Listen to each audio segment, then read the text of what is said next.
All right, what's going on, my friends? I have some cool video ideas that everybody has given me that I'm going to do my best to follow through and actually make. That being said, it is quite late tonight and I don't have time to get things ready. Max had the idea of doing kind of a gym bag tier list of things that I think are maybe more important to get or less important to get. Obviously, I'm going to give the whole caveat of you can train without a gym bag. You can go to the gym and you can lift and you can get really strong and it's not dangerous to not have any equipment, but more so just like what are my favorite things? What would be the first things to buy? What would be the things to never buy? But I got to put together a bunch of JPEGs to make that video happen, which I will do. Just don't have time tonight. So I figured one thing that I could do tonight is kind of give you guys a little check-in on my own training. So we began this training cycle with a couple major goals. The first goal was to do a heavy push press. The heaviest strict press I have done with a good bit of layback is 375 pounds. Which is plenty big of a base to assume that I was going to chase a 405 push press. So that was goal one. Goal two was to chip my all-time best bench press of 560 pounds. Goal three was to use this block as a reintroductory period to back squatting.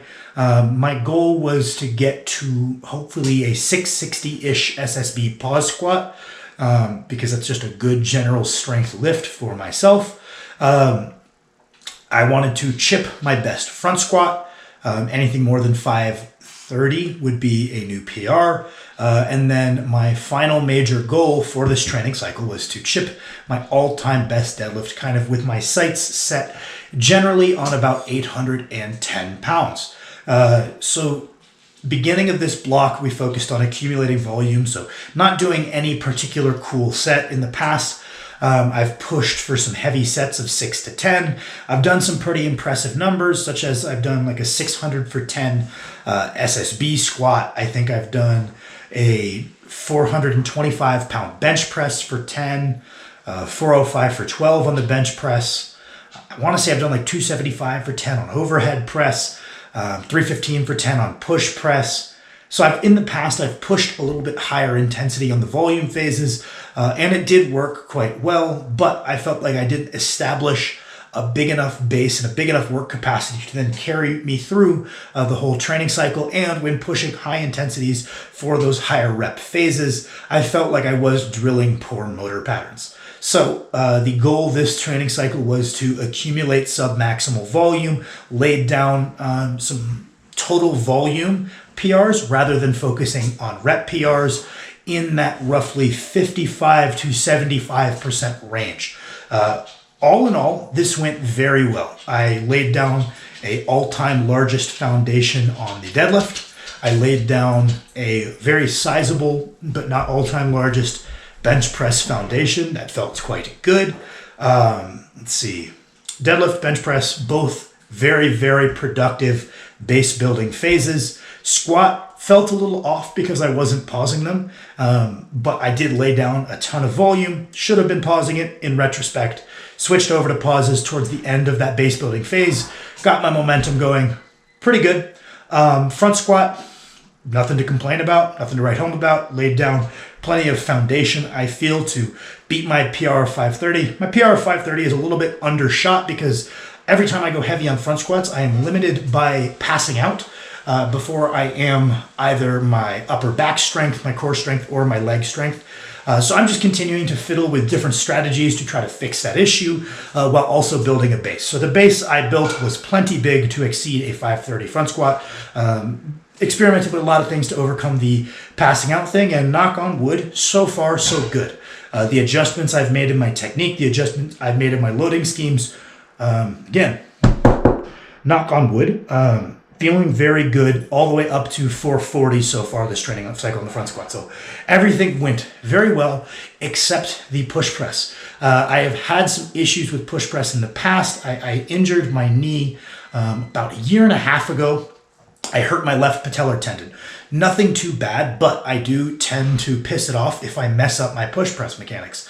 And I messed up my push press mechanics. So my left patellar tendon got pretty mad at me a couple of weeks ago. I had to dial back the push pressing, tried reintroducing it, tried doing a lot of prehab. It looks like I'm going to have to do a more extensive build-up period of building up that tolerance of strength reversing from that high position, as well as refine my mechanics before I really do push to the push press that I'm capable of. So in the background, I've started kind of doing the preparations for that to try to allow me to have a bigger lead up and get through that. I've had to pivot that one of my training goals. Everything else went pretty well. I had to pivot to just doing a long base building phase for the strict press, just build up more overhead capacity while I get on with all of these other lifts. So we've moved into my strength phase, which we are now finishing up. So from there, let's see.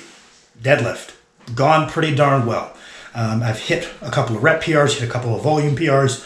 The trajectory is far better than the training cycle where I did my 800 conventional. So we should be on pace to beat that.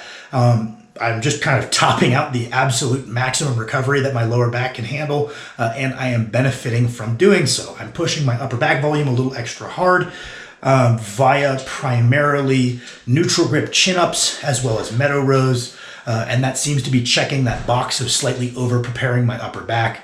I'm doing ab work daily, which has kind of helped with how my back feels and able to push the amounts of volume that I have been on the deadlift, which is more than I've done in the past, probably why I've got so much momentum. So deadlift is going quite well right now. It's a matter of maintaining momentum at this point, more so than any need to build it. Front squat, it's still going. There's not much to talk about on the front squat because, like I said, I have the strength in my legs and trunk to front squat more than I have, so I don't necessarily need to get that much stronger for the time being to increase that. The issue is trying to continue to fix that passing out issue. And as I mentioned earlier, we've made it up to 440 so far with no issues. So hopefully that is on track as well, although that is always a bit of a wild card. Brings me to my last kind of lower body lift, being the back squat. Today I did a SSB pause squat with 640 pounds, which is a new SSB pause PR for whatever that's worth, which means I am more than on pace to hit my target of a 660 paused SSB. I'm kind of hoping to exceed that. The whole goal of this block was to get back to about all-time best strength, and it looks like I am very, very much on pace to do that. The more I can do on an SSB pause squat, that usually has a 1-to-1 correlation to a squat without a pause. I'm quite good at the stretch reflex at this point in time, so the higher my pause squat is, the higher my regular squat is. So I'm using the pause squat to build that up. Lets me use a little bit less weight. It's a little bit easier on my knees, and I get that 1-to-1 carryover. So I get to spare my CNS while building upward, as well as it helps me use better motor patterns on average. When I'm using my stretch reflex, I can get some reps in that probably are drilling poor patterns, whereas it punishes those poor motor patterns if I do pauses. So I would say that the back squat, we're in a good spot. Just got to keep going. Hopefully next week, I'm actually going to check off that 660 pause squat ahead of time. So that would be the first of my goals I set out for this block that I would have completed. Like I said, we've had to pivot the goal from a heavy push press to just a base building phase in the overhead plane. It is what it is. I'm not too worried about it. That's going well. Work capacity in the shoulders is increasing quickly. Hopefully, once I get my patellar health sorted, I'll be able to transition that into a large training cycle. And then that brings me to the last part of this check-in, which is my bench press. My bench press is going quite well. Anytime I push towards a new PR on the bench press, I try to increase my body weight a little bit, as I find that is the singular lift that correlates most directly with how much I weigh. And I don't want to be as heavy as I can possibly be all the time because it interferes negatively with my deadlift training. It interferes negatively with my squat training, especially in volume phases. But when I need to be heavy, I got to get heavy. And that's what I have done. I'm quite heavy right now. So I'm at probably the body weight I need to be to hit a bench PR. Maybe I'll even go a little bit heavier. with my body weight and see if I can take that a little bit further, but we're feeling okay. We're feeling better than the last time I pushed up to this body weight. I've done it with way more daily cardio this time to maintain my kind of aerobic capacity, and that has kind of fixed a lot of the issues I had the last time I made this push in body weight to chip my bench PR. So the body weight is where it needs to be. I've hit 505. It moved okay. Still got to get conditioned to those 500 plus pound weights. But so far, so good. We're in a very good spot. The foundation we laid was plenty big. I've hit a couple of rep PRs in the mid to upper 400s. And now we're kind of transitioning into expressing all of that we've done in the base building phase of total volume, that kind of heavier rep PR phase, all into heavy singles now. I'm actually bench pressing 4 days per week. I find that early in the block, when I'm doing more volume per session, I will usually bench press 3 days per week. But when I'm benching in a lower volume fashion, as I am right now, I find I am much more prepared for each session if I bench press often and do very little volume per session. So we're actually at 4 times a week bench pressing right now, which I feel is pretty rare for someone who benches as much as me, but I feel like my technique is quite efficient. I'm relatively young and I have relatively short arms, so it's working quite well right now. The question is how many sessions I will need to spend above 500 before I kind of reach peak condition, which means I'm ready to PR. The way I approach my bench press generally, if I'm just training, which I am, is I'll eat when the eating is good. If I feel I am ready to max, I will max at that point, which is awesome because then I can drop back my body weight sooner because I don't like being this heavy. I'm hoping that I will reach peak condition before the end of this training cycle, so that way I can kind of check off box number 2. The hope is that we will check that squat goal next week, and I'm hoping with a couple more sessions, I will be approaching peak condition in the bench press. I think all the work was done in the low 400s in the base phase. I believe I've done enough work in the strength phase, so now we're getting in our 500 plus touches. Historically, it has taken me no more than 3 to 4 touches above 500 to reach that rough peak condition. We're going to see how that goes because I'm no longer, I'm kind of approaching that no longer mid 5s, hoping to reach up towards maybe the upper 5s. So as that number gets higher and higher, logically, it will probably take me more 500 plus touches to then reach that peak condition. We've just checked off our first one yesterday, actually.